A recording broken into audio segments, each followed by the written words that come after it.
9वीं से नव्या को पक्ष में बुलाना चाहूँ।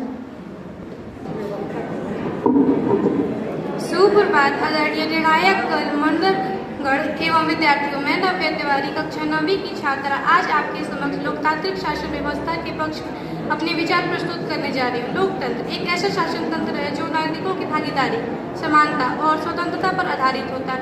यह प्रणाली न केवल सत्ता के केंद्रीकरण को रोकती है बल्कि नागरिकों को निर्णय लेने की प्रक्रिया में सक्रिय रूप से शामिल करती है। लोकतंत्र का मूल उद्देश्य एक ऐसे समाज का निर्माण करना है जहां हर व्यक्ति की आवाज़ सुनी जाए। लोकतांत्रिक सरकार का तात्पर्य है कि ऐसी सरकार जिसे जनता द्वारा जनता के लिए और जनता के हित में चुना जाता है।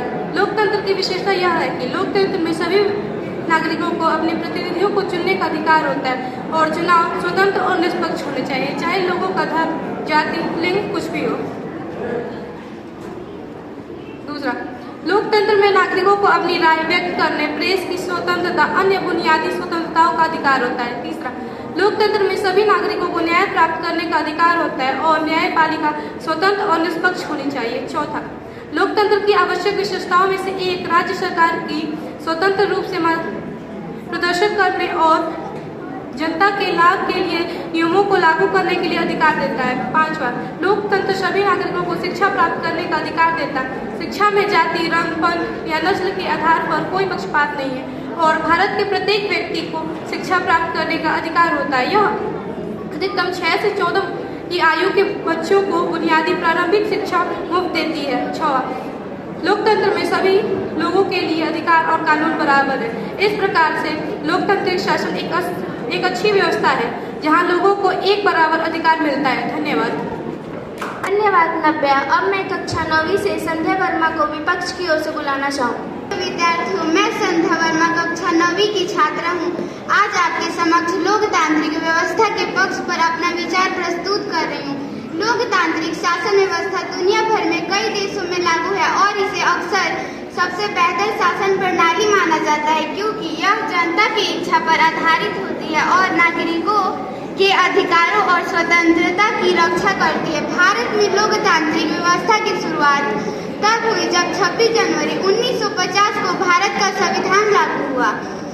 लोकतंत्र के जनक कौन है? लोकतंत्र के जनक क्लिस्टीनेस को कहा जाता है। क्लिस्टीनेस एथेनियन लोगों के समर्थन से सत्ता में आए और उन्होंने संविधान में सुधार करके दुनिया में पहली बार लोकतंत्र की शुरुआत की। आइए जानते हैं लोकतंत्र क्या है।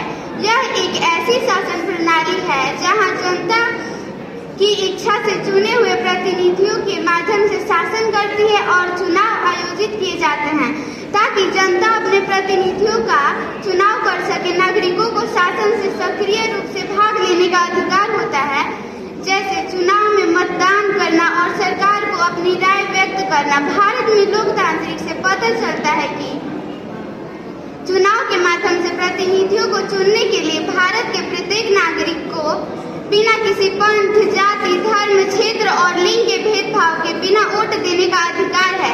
भारत में लोकतंत्र की सफलता के कई महत्वपूर्ण कारण हैं। सबसे पहले नागरिकों को जागरूकता और शिक्षा आवश्यक है। एक शिक्षित नागरिक लोकतांत्रिक प्रक्रियाओं में सक्रिय भागीदारी कर सकता है। इसके अलावा स्वतंत्र और निष्पक्ष चुनाव का होना भी महत्वपूर्ण है। लोकतंत्र का मतलब है लोगों का शासन या लोगों द्वारा चुनी गई सरकार। लोकतंत्र के पक्ष में रहने के कई कारण हैं।